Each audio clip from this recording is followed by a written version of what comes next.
everyone, welcome to Believers IAS Academy. In this video, we'll look at a very different zoonotic disease which could be caused by a Pasteurella multocida.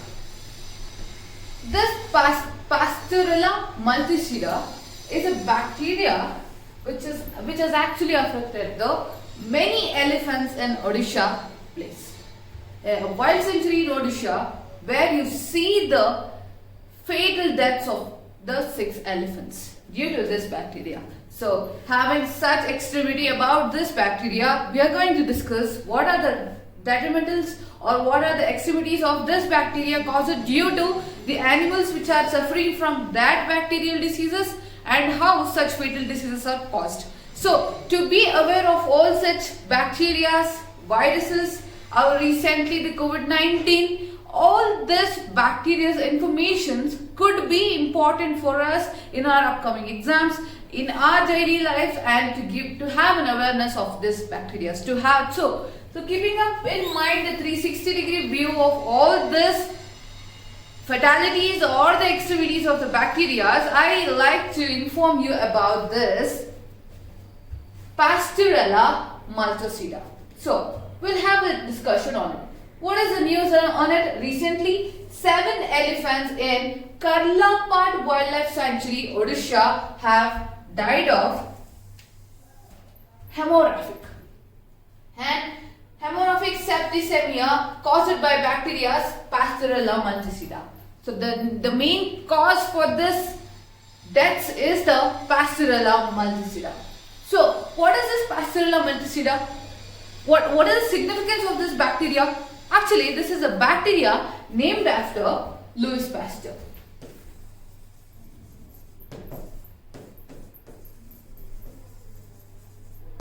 So, this is a bacteria named after Louis Pasteur, and the Pasteurella multocida is a gram-negative, non-motile, penicillin-sensitive coccobacillus of the family Pasteurella.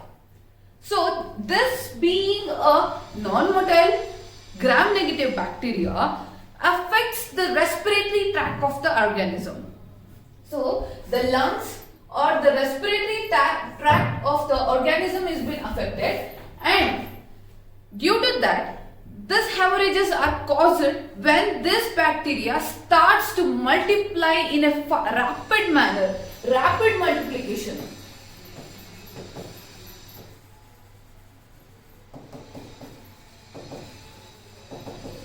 So there is a rapid multiplication in the herbivorous animal's body, due to which it leads to a fatal death. So this is the main reason where Pasteurella multocida is causing deaths in the herbivorous animals such as elephants. So keeping that in mind, this being gram-negative bacteria, what is this gram-negative? The bacteria that do not retain the crystal violet stains used in the gram staining methods of bacterial differentiation. So whenever it doesn't retain this crystal violet stains on a staining paddle, then it is called as the gram-negative bacteria. Then what is non-motile? It is not capable of the movement, but the rapid multiplication could be happening on the host cells itself.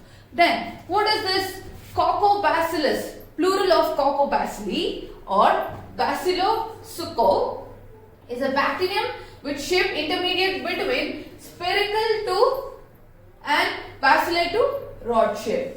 So there is an intermediate between the spherical to the rod shape that comprises of your coccobacillus bacteria. Then penicillin is an antibiotic originally obtained from penicillin molds, and it was the first ever antibiotic which was discovered by the world's famous scientist Alexander Fleming. So the world's first antibiotic was discovered by a person named as Alexander Fleming. So this was the complete information about what is this Pasteurella multocida comprises of. So the main intention of this bacteria is mainly based on the rapid multiplication which runs through the veins or the RBCs of the animal, and even in the humans, this rapid multiplication leads to fatal deaths. So that is how elephants are facing such fatalities in the wildlife sanctuaries and around also. So this is a contagious diseases. It can spread from one animal to another animals.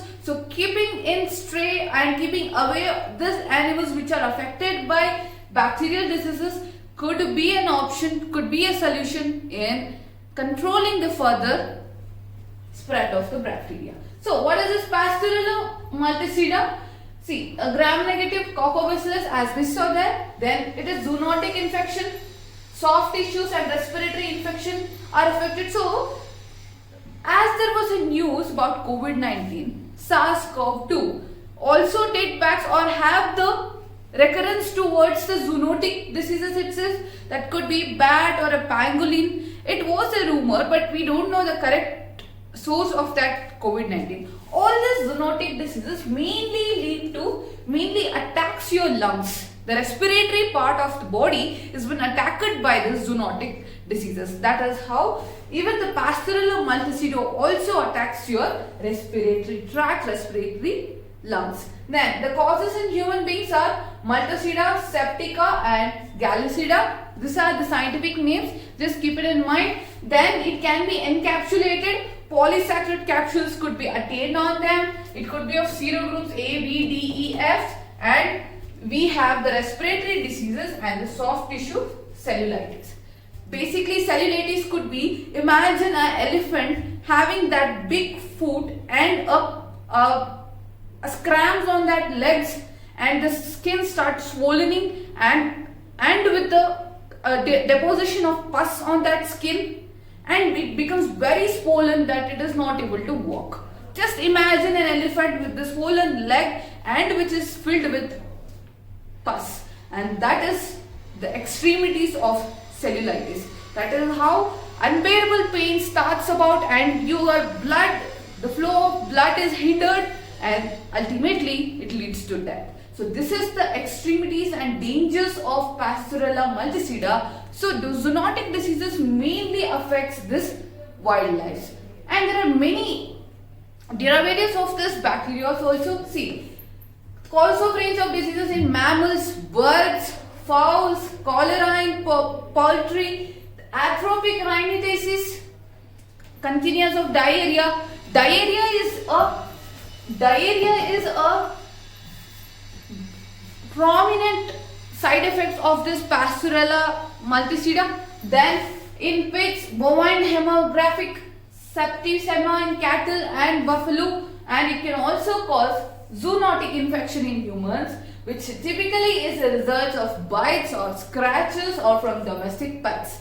That could be your dog, cats, your pets also. Then many mammals including cats, as I am telling, they are mainly affected in the respiratory microbiota. So this is about how the derivatives of this Pasteurella Multocida is causing such severe fatalities in the animals. Then this is a picture which shows that the farm animal, as you can see here, brings the stressor and the coordination with the human and the surrounding things could contagiously spread the diseases and cause spread of Pasteurella Multocida that in turn cause the airborne transmission to other animals also, and leading to blood and other tissues. So blood hemorrhage is the main cause of this Pasteurella Multocida. Then pets like bites, licks, scratches could also lead to general population. What could be the reasons? What could be the diseases or the side effects of them? Skins or soft tissue infections. As you can see, the cellulitis, then blood infection, systematic infection, and death. That is for the population at risk. That could be our senior citizens, the child below 5, or the adolescent children below 14 or 7 who are susceptible to such diseases, or the bacterial infection could even lead to death. So keeping in mind about these extremities, try to keep your surrounding hygienic. The contact between your pet and you should be in such distances that when your pet is facing some problems or diseases, please take to a vet. veterinary help for all the zoonotic animals could help them in being or getting that fatal deaths. So this is how even the humans are also affected by the Pasteurella Multocida. Then, so this was a depiction about how Pasteurella Multocida is being transferring to the people, human beings and other animals also, and causing the hemorrhage. And the news about that, the Kartarpur, Odisha's wildlife sanctuary, where we saw the deaths of 7 elephants, made out for the news. So this was about Pasteurella Multocida, and for any further information you can subscribe to our Believers IAS Academy and get daily current affairs videos, infographics, and any information regarding the UPSC is available on our website believersis.com, and you can also call upon our number 9611005946 for any further information regarding the foundational courses, optional preparation, interview guidance, etc. etc. So this becomes my conclusion, and you can also follow us on our social media, Facebook, Twitter, Tumblr for any instant information regarding the UPSC examination. And that's it for today, and thank you.